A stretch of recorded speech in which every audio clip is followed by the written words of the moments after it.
Incredibly, the Democrats are here to condemn President Trump's recent strikes against narco-terrorists operating in our backyard. Maybe they want to distract from the Schumer shutdown by tying the president's hands and siding with narco-terrorists who have the blood of hundreds of thousands of Americans on their hands. Whatever the reason, this would be foolhardy. If you think I'm exaggerating here, let me remind you of the kind of depraved savages we're dealing with. Recall the Trinidad gang member who tried to rape 22-year-old Laken Riley while she was out for a jog on a college campus. After Laken fought back, this savage smashed her head with a rock and strangled her to death. Also recall the two Trinidad gang members who, after being released into our country by Joe Biden, raped and murdered 12-year-old Jocelyn Nungare. These animals threw this innocent little girl's body off a bridge. Finally, consider the recent arrest of the Trinidad gang leader who kidnapped 3 women and shot them in the back of the head in an alley in Chicago. Only one survived to call for help. These are the sort of horrific acts of violence that narco-terrorists commit against Americans. And of course, these narco-terrorists, many affiliated with Trinidad, also flood our country with dangerous drugs that have taken the lives of tens of thousands of Americans every year, after year, after year. They target every state in our union with their poison. This is among the many reasons why President Trump was well within his constitutional authority to take action against these narco-terrorists that put American lives at risk. These recent strikes fulfilled President Trump's constitutional duty to protect Americans as their elected commander-in-chief.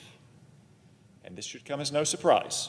President Trump stated very clearly and repeatedly during the campaign that he would attack these cartels if necessary.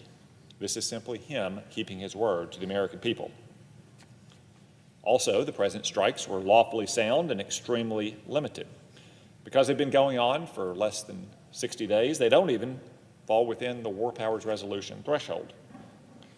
I would also note that presidential action like this is hardly unheard of or unique. For context, as of the mid-20th century, scholars identified more than 100 military deployments or actions that lacked express prior congressional authorization. I could go back to the beginning of the Republic with the Barbary pirates off the coast of North Africa. But there's another example, much closer in time, and, for that matter, on the border. That would be President George H.W. Bush's decision to invade and topple the government of Panama in 1989 without prior congressional approval. He ordered 12,000 American troops into that country. We toppled Panama's illegitimate regime, we apprehended the country's dictator, and he spent the rest of his life in foreign custody. Now, let's compare these two cases. In both cases, you have the leader of a country that is indicted by the United States courts for drug trafficking.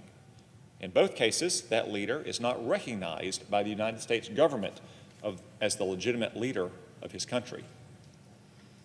I'd say the comparison ends there because the case is much stronger here than it was in 1989.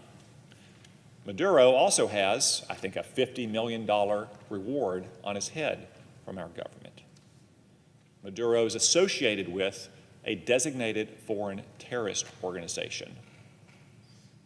Noriega didn't have a reward. Noriega wasn't associated with a designated foreign terrorist organization.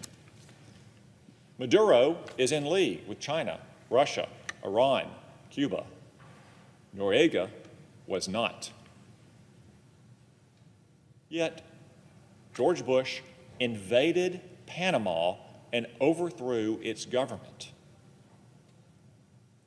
I don't hear many Democrats in retrospect saying that this was an unwise action or made our country less safe.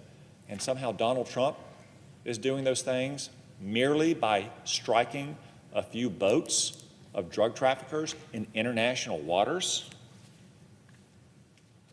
Now, even if you had misgivings about these strikes, even maybe if you were a Democrat in Congress in 1989, as some of our colleagues were, and you condemned President Bush for taking action to defend our country, I would still point out that the resolution before us is overbroad. The resolution prevents the president from taking offensive action against any foreign terrorist organization designated on or after February 20th of this year. This includes the Iranian-backed Houthi terrorists in Yemen. It appears our Democratic friends have forgotten that the Houthis are responsible for at least 150 attacks against the United States and allied naval and commercial ships, which have killed at least 3 people. These terrorists have also targeted our friends in Israel, Saudi Arabia, the United Arab Emirates, mostly civilians for that matter.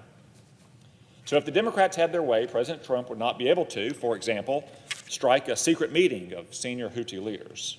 Wouldn't be able to strike imminent attacks on our friends in countries like Israel, Saudi Arabia, or United Arab Emirates.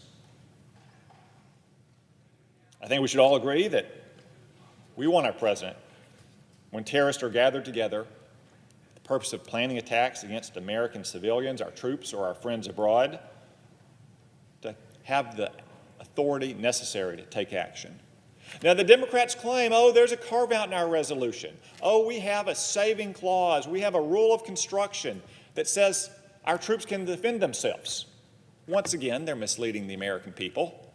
I invite you to read it closely.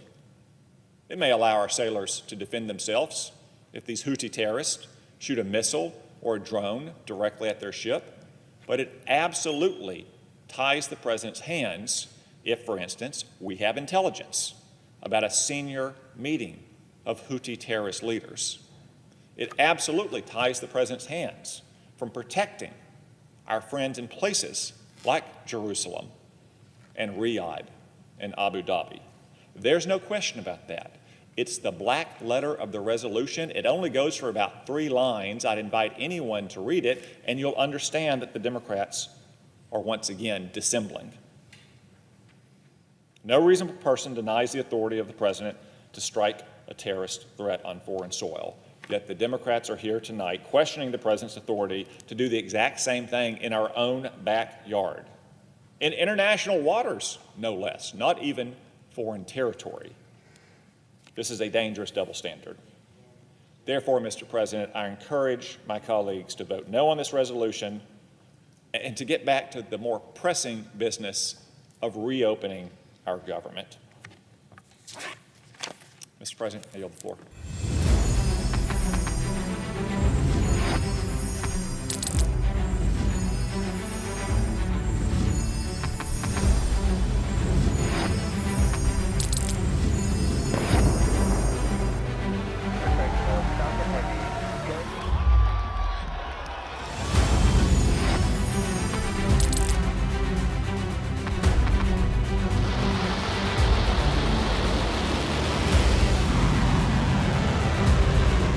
Been fighting so long and so hard that they don't know what the they're doing.